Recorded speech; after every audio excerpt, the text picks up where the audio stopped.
These are some of the most insane showdowns in Hell's Kitchen history, and this grown-ass chef right here got violent at the slightest provocation. If you ask me, the third episode of season 12 was pretty wild. Chaos ensued after a disastrous dinner service left both teams as joint losers, prompting the nomination of 3 chefs from each side. I know I could have done better, but Mike, he's poison for the team. Keep DeMarco, keep me, but get fucking Mike out of here. He's not wrong. So yeah, during the deliberations, tensions flared as Chris mentioned to Mike that his role seemed limited to seasoning the fish. He expressed his deep desire for a more active leadership role that night. However, he interjected, trying to defend his ass, only to be owned by Jason. Chris wanted to be the first guy to lead. You know, necessarily one person just works and the others doesn't, you fucking idiot. Ha, I doubt he gets it. But he then pointed fingers at Gabriel, and the situation escalated further when the latter defended himself against the suggestion that he and Chris had performed similarly. You stood there like a bitch, just standing there watching. Just look at him shamelessly admitting it. So this led to a heated exchange between him and Jason, with Jason suggesting, Go back to the grocery store, motherfucker! This is absolutely gold. I truly wish I was a fly on the wall in that room so I could hear all the stuff that got lost on the cutting room floor. Anyway, things got even more heated to the point where DeMarco, Scott, and Anton intervened before someone got hurt. No! Hey, by the way, major props to DeMarco for being the first one to step in between them, especially considering he was way smaller than both of them. Anyway, the verbal onslaught continued. You'll be dead before you even fucking register in your little fucking brain. Doesn't he work for the grocery? Jason was right. To be clear, there's absolutely no disrespect intended towards folks who work at grocery stores. We all start somewhere on our journey to the top, and there's no such thing as unskilled labor, right? But Mike, he wasn't cut out for HK and was massively delusional in general. All of these motherfuckers can kiss my 300-pound ass. See? And on the other hand, watching Jason's journey throughout season 12 really makes you wonder how things might have turned out if he hadn't been medically evacuated. He was fantastic this season. Who knows, he could have been the one to show Elise her place. What's your take on all this though? Oh, and speaking of the devil, Elise's feud with Carrie made season 9 so frustrating to watch. No, I got it. It's my station. Thank you. Why is she cooking fish? I don't know what she's doing. They were paired together in the meat and grill challenge. And right from the get-go, tensions simmered between them, with Elise immediately assuming a domineering stance by instructing Carrie to step back before the countdown even commenced. The mere sight of Carrie irritates me. Dang, back up off my arm, dog. And whose fault might that be? But what Carrie revealed next was something else. Elise cooked every one of those steaks. Every one of them. While Carrie was mediocre and her performance definitely backed that notion up, Elise never held back from pointing out her flaws.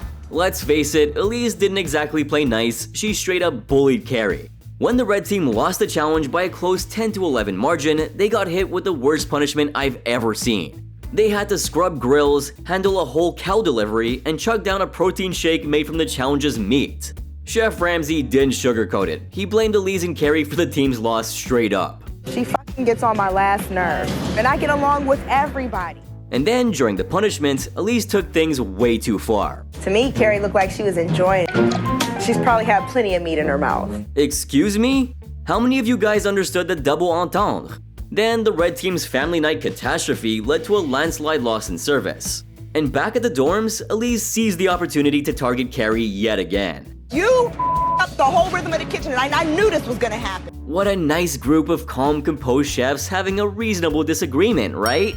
When Carrie attempted to have a conversation, Elise bluntly shut her down, refusing to talk and instead questioned her, saying, You were nothing but a distraction on me. You didn't call anything. From there on out, Elise escalated matters. She launched into a hurtful tirade branding Carrie as living in a different world, that she was a mere distraction, and continuously hammered her for messing up throughout the night. Get out of my face. She can talk up on the chopping block. That's when she can talk. This exchange spiraled into a heated argument over Elise's disrespectful conduct. And once again, deflecting the blame, she initially pointed the finger at the meat station. I called it. I said, if Carrie's on meat, we're When Carrie challenged her, suggesting that Elise would blame her regardless, Elise intensified the attack. Their clash reached a distressing low when Elise resorted to calling Carrie something really distasteful. Well, then you're crazy. Just like I said, period. End of discussion. Now I know. Man, Elise's behavior during that showdown was seriously troubling. I mean, she straight up showed zero sensitivity when she tossed out that line about medication and being crazy. Like, at least have half a heart, Elise. Instead of dealing with things like a grown-up, she went all in with the belittling and hurtful jabs aimed at Carrie. Her choice of words? Totally disrespectful and plain hurtful. Not cool at all, man. What's worse, she was feeding into all these backward stereotypes. You know what? Because I'm not an alcoholic like you, walking around with a whole bottle of wine with a straw in it. And yeah, it wasn't just Carrie. During prep before the fourth service, Elise started giving sous chef Andy some attitude, and let's just say that Andy wasn't having any of it. That's why I put 8 heads on there, because it cooks down. Could you stop talking to me like I'm your fucking child? But did Elise take the hint? Nope. She kept firing back as if Andy didn't have the upper hand in the food chain over here. I am calm. I'm just saying. Yeah, you're always talking back to me. You don't need need to talk back to me. And when Elise shot back with one hell of a condescending response, it ended up being the last straw. I'm here. You're here. Get it straight. Hello? I heard you. You're so fucking disrespectful. Yeah, somebody had to show her damn place. If you think sous chef Andy was right with that one, make sure to drop a like, subscribe, and turn on my post notifications while you're at it. By the way, do you see this tab right here? Well, you can now hit it and become a member of my channel. From crazy behind-the-scenes moments to sharing new video recommendations, this is an opportunity you don't want to miss. So with that out of the way, now let's talk about Lacey. I'm just so sick of stupid bitches. Every time I work in a kitchen with women. Who says only men are sexist, huh? During prep before the first service, her approach rubbed her teammates the wrong way. She seemed really hesitant to take on a station until she knew where everyone else was. And in a kitchen where the situation changes on a dime, that's a bad attitude to have. Adding to the frustration, her constant complaints while prepping got on Andrea's nerves. As if that wasn't enough, Lacey was completely clueless about what to do and abruptly left in the middle of prep. I don't want to do this shit anymore. I really don't. I quit, you guys. This move, understandably, infuriated her teammates even more. Lacey quit and walked out and left their team, and it was pathetic. She said I quit. Stick a fork in her. Although she eventually returned to the Red Kitchen, the fallout remained. LA, in particular, was still visibly upset with Lacey's choice to abandon her responsibilities and walk away when the going got tough. This behavior left a significant dent in team cohesion and trust, painting Lacey as plain old unreliable with paper-thin resilience to boot. I need a moment to myself. Of course, now I'm definitely the most hated and, whatever. 5 minutes before the service, Coy asked her for some help on the soufflés, but she didn't even show up. This station is fucked up. I come over here, there's nothing fucking done. And Chef Ramsay finally had to step in. Calm down, get a grip, and show me some form of composure, yes? But despite her constant threats of quitting and not helping her team out during punishments, she wasn't eliminated. And even after the third disastrous service, she was safe, all thanks to G jumping on the metaphorical grenade. Back in the dorms, tensions between Andrea and Lacey reached a boiling point over this. Andrea laid it out plain and simple. I'll tell you what, you had a saving grace tonight, you better fucking prove yourself. Damn right! But Lacey fired back. You just turned on your bitch switch. That didn't sit well with Andrea, who clapped back that this switch was being triggered by Lacey's behavior every single time. Things got even more intense when Andrea had some questions of her own to ask. Couldn't Lacey have fell and fucking twisted her ankle? Ooh, that was both ruthless and honest. Coy chimed in, reminding everyone of the loss of one of their strongest chefs that night, but Andrea and LA couldn't drop the question about whether or not Lacey truly deserved to stay. We lost one of our best team members. Do you think you deserve to be here? Frustrated that everyone just kept ganging up on her, Lacey finally hit her breaking point. Do you want me to go quit right now? Shut the up about it. But in spite of it all, her attitude didn't improve, even after being transferred to the blue team. During the punishment, after losing the leftovers challenge, Lacey not participating whatsoever became a glaring problem for the men. Between rolling out cookie dough and mashing potatoes, it's awful. She spent most of her time standing around, griping about the workload without actually doing anything to help reduce it. When tasked with just handling the tapa plates, she was clueless about where to place them despite clear instructions from Robert. None of these people here treat me like an equal, and I'm sick of it. Why would they? Quit whining. You know, I think she was one of those kids who got everything they wanted just because they threw a temper tantrum. If that's the case, no wonder she grew up to be so entitled. Am I right or am I right? As the blue team finally got back on track, Jay noticed Lacey's error. She forgot to remove the paper from a tray before placing it in the oven.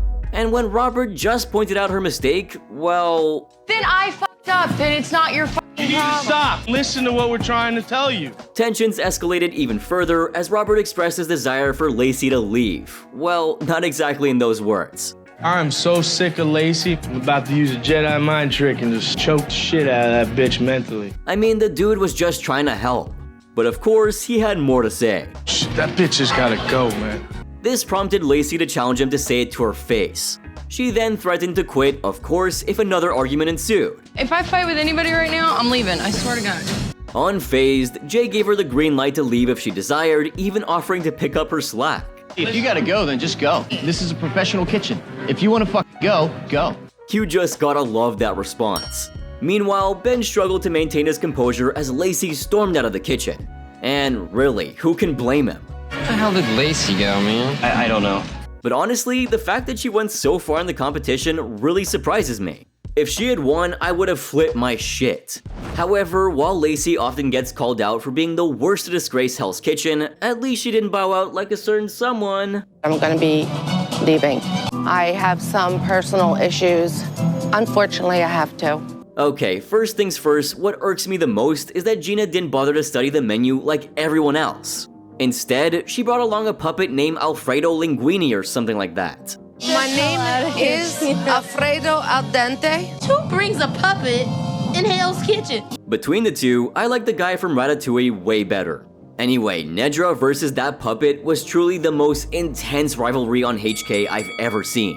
Anyway, that aside, during the first dinner service, Gina took charge of the fish station and aced her first order of scallops, earning initial praise. Eager to maintain that success, she continually asked Nedra for a time estimate to ensure her scallops came out on the right schedule. However, her asking over and over again began to irk Nedra, and it got on Mary's nerves as well. Nedra, you almost done? I just told you 5 minutes. How much longer? How much longer? Shut up, Tina. Frustrated by what she perceived as Nedra being uncooperative, Gina decided to fire her scallops without Nedra's final approval. This impulsive move backfired big time when Nedra requested 2 more minutes for her risotto. Gina, conveniently ignoring the fact that she sent out her scallops, received an overcooked and watery end product. Cold. Overcooked. I want to do scallops. Somebody else has got to do risotto. On her second attempt, timing was a huge issue yet again. Gina, with some assistance from Janelle, managed to send her scallops to the pass, only for Chef Ramsay to reveal them for the rubber erasers that they practically were. You can't even hold it together for the second ticket. Get out, Gina. Later on, back at the dorms, tensions between Gina and Nedra boiled over as they clashed over the scallops. Gina really felt that Nedra had thrown her under the bus during the service. And things quickly escalated when Gina felt threatened, warning Nedra that she wouldn't falsely put words in her mouth. Don't fucking call me crazy. Talk to me. Oh god, that was hilarious. And it kept going on and on. You're dealing with the wrong person. I'm dealing with a crazy, deranged person. Like for real, on and on and on. Like seriously, Gina was way too delusional. Try to change my mind about that. Anyway, this reminds me of the opening service of the 3rd season, which saw more than its fair share of meltdowns amongst the red team. The initial order arrived for the women, revealing that Bonnie had mistakenly added garlic to the risotto, sparking an argument between her and Joanna. Garlic goes in last, y'all. It's gonna make that taste bitter. All right, I hear you. I hear you, Joanna. Then Tiffany assigned Julia the task of prepping apples, frustrating the latter who believed she could contribute more by cooking eggs instead. After 41 minutes, both kitchens lacked any appetizers, and Tiffany took it upon herself to confess that to Chef Ramsay. We have to start it over, Chef, because the eggs are... I mean, how do you fuck up something so royally? Meanwhile, Julia questioned why she wasn't asked to assist beyond peeling apples. I don't understand how I can be needed nowhere, but still nothing is getting done. I would be needed somewhere. She's right, by the way. And then Chef Ramsay just instructed Bonnie to aid Tiffany, but Bonnie's nerves only left a trail of broken yolks in her wake. I don't know where to go now. I've had some tough nights in my life, but not over a fried egg. As the dinner service passed the 2-hour mark, Julia attempted to offer her help again, only to be rebuffed by Tiffany, leading Julia to break down in tears and confide in Chef Ramsay. Why are you pushing me? Please don't do this to me now. Okay, I understand. Okay. I'm trying to help you. Okay, thank you. I absolutely detest the red team for being so condescending towards Julia because she didn't have a fancy background like them. I can't do nothing and they're not getting nothing produced. Tiffany, however, was annoyed by something else entirely. Don't pull out the whole team because you want your 2 minutes in the spotlight. Come on, that was patronizing as hell. The teasing and mocking Julia faced on HK was just sad, you know? Especially because she was a top-notch chef that season, outperforming almost everyone in spite of being a Waffle House chef. And they sneered and jeered at her over it, no doubt. But let's be real, when they couldn't even cook a quail's egg to save their lives, she aced it like a pro. So they should have just shut up. Okay, Julia, this is for you. You were the underdog and my favorite this season. Anyway, Chef Ramsay went on to gather the women, noting more conflict and cooperation amongst them. Melissa and Julia received new roles handling appetizers, with Chef Ramsay urging them to collaborate and push out some food. Working together, Julia and Melissa successfully sent out 17 orders for the red team. However, things got really tense when Melissa's meticulousness on Joanna's station sparked yet another argument. Dude, she's telling me my is overcooked, and it's the only spaghetti that's done. Despite Tiffany's attempts to defuse the situation, Joanna launched into a tirade accusing Melissa of ruining her spaghetti. Chef Ramsay stepped in, calling for an end to the escalating argument. Ladies, can we stop arguing, yeah? Well, yeah, that put an end to the bickering. Now, it'd be a shame to talk about the times when things got physical without bringing up Season 10. This season was iconic and unforgettable for all the wrong reasons. Trust me, the number of factions and infighting within those factions was crazy, but the one that stood out the most was the fallout between two best friends. You're probably already picking up what I'm putting down. So, Kimmy often shared her doubts and worries very openly, yet in the earlier episodes, her food had barely gotten sent back. Robin, on the other hand, always seemed to talk about Kimmy as if she was weak. Your fucking call was off. No, my call wasn't. Your fucking ears need to be cleaned out. Something something glass house something something stones. Anyway, their friendship hit rock bottom after the whole fashion show mess. Kimmy rightly pointed out that Robin ignored her good advice about the food. Kimmy admitted that she should have been a bit more assertive. But Robin? No, she wouldn't admit to any wrongdoing. You could totally tell by how she reacted during the reviews. Instead, she just kept pushing Kimmy for selling her out to Chef Ramsay, which honestly felt like classic bully behavior. If you really want to get dirty right now, you call me a bitch today and you want me to keep my mouth shut? There's no friends in this competition because I want to work for him. The overreacting, I tell you, she was insufferable. But hey, Robin seemed to thrive on drama and conflict, and even though she said people thought she was aggressive, it kinda seemed like that was just a cover-up for being plain rude and confrontational. Anyway, cut to the creative steak challenge, and Chef Ramsay directed Kimmy to team up using one of her teammates' ingredients. He announced that the red team would select one of the two dishes for judging. Almost instantly, Kimmy had a suggestion. Robin, Tiffany has oats. Like, what the fuck? Robin was feeling very confident about handling the ribeye due to her southern roots. And yeah, that makes sense to me. As the cooking commenced, she made the snap decision to fry both her parsnip and bacon. However, when the time for dish descriptions came, the attention was predominantly on Robin's creation. I start trying to talk about, my sauces, and they're talking over me. This was a serious lapse of judgment on the red team's part because Robin's dish turned out to be, well, see it for yourselves. It's wet, and it's soggy, and it's overcooked. Dreadful. So when the red team lost the challenge 2-3, Chef Ramsay still had a hankering to taste Kimmy's dish. He was curious about the lady's approach. Robin, however, was being childish about it. This is the fucking crybabies crying. Let the fucking crybaby put our steak up there. When she finally presented it, Chef Ramsay's taste buds were in for a treat. He found it almost like a barbecue short rib and gave it a seal of approval. Robin, however, seemed to predict Chef Ramsay's reaction, thinking she knew he'd say something along those lines. However, the famous chef had something else on his mind. He had the rest of the women get a taste too. I am sorry, but I know where you're coming from because that is delicious. Wrong choice. While Kimmy felt a sense of redemption, thinking she had proven her steak cooking chops to her teammates, Chef Ramsay wasn't so pleased. He criticized the women for their decision, suggesting that Kimmy's dish could have seriously challenged Clemenza's dish if they had chosen it for the judging. Bad choice, ladies. Yeah, you're right, chef. Because that would have given Clemenza a run for his money, let me tell you. At this point, Robin looked threatened and insecure that Kimmy outshined her as the former resorted to projection. I sometimes feel like I protect Kimmy. Is this true? Kimmy? Yes. No. Yes, it is true. Why are you lying? Robin delusionally felt that she would be better on the blue team as they would respect her, but Christina rightly didn't think so. Hey, I told you to send me a ribeye. Really? So now you're in charge of me too? Oh, go ahead, girl. Come on, Robin, give me a break. Now, I know what you're thinking. How the hell did I miss Joseph and of course Raj? You want a jacket? You want to talk some shit? Let's go step outside, motherfucker. I ain't here for that, dog. douchebag. Fuck you, man. Fuck you. Raj, you're a waste of life. You bitch! Well, I've talked about them to death in some of my other videos, analyzing their meltdowns from a whole new perspective, so be sure to check those out. But aside from those two, if I missed your favorite, make sure to drop those names in the comment section down below so I can circle back with another video in this series. Now, if you thought this video was crazy, make sure to check out my next one right here since it's even better.